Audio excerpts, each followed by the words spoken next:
Hi everyone, my name is Jessica Minnickbach, and for my chapter presentation, I will be covering Chapter 37, Storyboarding, and this is a conceptual or abstract approach to problem solving. So first, I wanted to discuss what is storyboarding. So storyboards provide opportunities to visually brainstorm ideas, and they can also demonstrate sequence of events through going through the text boxes, or the visual boxes, or using arrows and different things like that. So essentially this is a visual graphic organizer, and they allow students to incorporate drawings and visuals to represent ideas, allowing users to demonstrate their creativity, and they're also very useful to help develop a plan. So when I was looking through the chapter, I saw some real-world implementations of using storyboards, and I thought that was really important to bring attention, especially to students, because it's always great when you can connect an assignment, an activity, or something that's happening in the classroom to something that happens in the real world. So these are examples of jobs where storyboarding is often used, and that's animation designs is actually first used with Walt Disney, business presentations, advertising campaigns, and comic designs are just a few examples.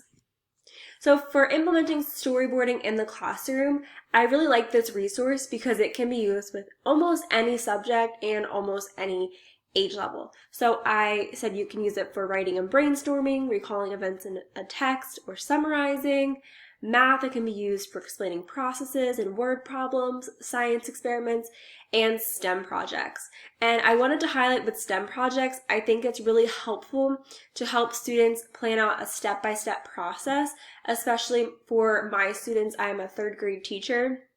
So helping students learn how to plan and allocate when to use their materials, because I notice a lot of students are very challenged with you only get X amount of pieces of paper, X amount of popsicle sticks, this amount of tape. They have a hard time rationing and knowing when to use that. So some benefits of storyboarding is that it can be used for a variety of subjects and a wide range of age levels. I think the accommodations can be made to use this as early as kindergarten, pre-K age level, which I will talk about, all the way up to high school, college, and then it's also used in the job force. It can be an individual or group process, so you can sit individually. It's recommended to use a pencil. So this is brainstorming. You'll be making changes as you create your storyboard, or a group process. And I'll show some pictures of using sticky notes to do that. This process can be easily differentiated between students. Students can use visuals by drawing, and there's also a text element that can be incorporated, and students can lean heavier toward the facet that they are most comfortable with. And it's also encouraging creativity in the classroom, and it's a lot more fun to tell students, draw me some pictures of your ideas instead of writing me a paper. It just mixes up how they can demonstrate their learning. And also, a lot of my students are ESOL students, and I have a very high Spanish speaking population in my classroom, and with those beginning English learners, they don't always have the language to communicate exactly what they want, but they have the ideas and they have the knowledge, so giving them the options to express themselves and brainstorm through pictures helps them get their ideas out, and then we can sit and have a conversation about what they drew and try to put some language toward those ideas. So I'm going to share some examples of storyboarding and ways you can implement them into the classroom. Remember, a lot of these ideas are coming from the perspective of an elementary school teacher, since I currently am teaching third grade. So first, I wanted to highlight the use of templates with storyboarding. As you get into higher grade levels, you might want them to be more creative. You might just give them a blank piece of paper and you can storyboard off of that. But with younger students, it is beneficial to give them a template where you have the box for them to draw in. If you want them to write some text, give them a space to do that, making sure there's spaces for them to put a title. You can give them options with speech bubbles if you want to highlight a conversation for maybe an animation, a video, or a comic. And this is an example that highlights the scene number, different things like that. But the templates can just help to give some more structure to that. I also have some examples for science. Now these are actually some of my student samples, work samples from my classroom. So students were learning about the parts of a plant and how plants access water. So this was something we used a storyboard kind of model here to document what happened each day. So every day we would go in and we would draw and we would write a description.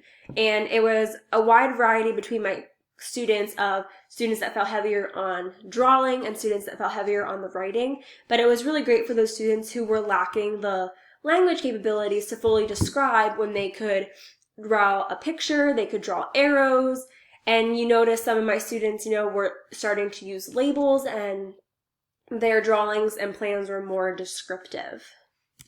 I also have some ELA examples. Now these are just some examples that I'm highlighting off of the internet. These are unfortunately not student work samples, but with ELA, they're really great for brainstorming for writing, for presentations, and also for recalling events and summarizing. So students can do a storyboard to help them map out events in their writing. This is an example using sticky notes that I mentioned earlier. If students were doing a group project, they could all kind of jot some ideas down. Sticky notes help them to be able to move and reorder things, since this is a brainstorming process.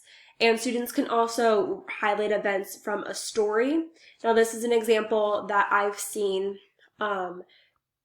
accommodated for younger ages as kindergarten and first grade, when we're really starting to introduce some of these recall, summary, beginning, middle, end type of strategies, where the students might be given some of the text or given the pictures and they have to start to order them. And they're starting to construct the storyboard, and with that gradual release of responsibility, eventually they are now drawing the pictures, but it can be accommodated for other age levels. And this is an example down at the bottom here, where maybe for some older ages, they can just start jotting things down on a piece of paper, and it can be more of a very rough sketch where it's not as harsh and structured with that template. I also have some math examples, and I really thought these were interesting, and I really like this idea for implementing it with my students. So using storyboards to demonstrate math processes, or specifically to break down word problems. I know in third grade word problems can be a very difficult concept to understand, but looking at the storyboard where it kind of gives the context that would be given in a word problem, some of that background information, but teaching the kids to really pull out and highlight the key information of reading the pages, adding them together. And there's also, with the fraction here, just some really good visuals that I think students would be really interested in, and it would be fun to give them some examples and then also have them create their own storyboards. So that is my chapter presentation on chapter 37, storyboarding. I think this is a really useful strategy for a wide variety of subjects, ages. I can definitely see how the engineering process has come into play here, where we are specifically planning things out and we are starting to really begin to brainstorm, and this is giving kids a very visual way to do that. So I'm looking forward to seeing everyone else's chapter presentations, and I hope you all found this helpful. Thanks!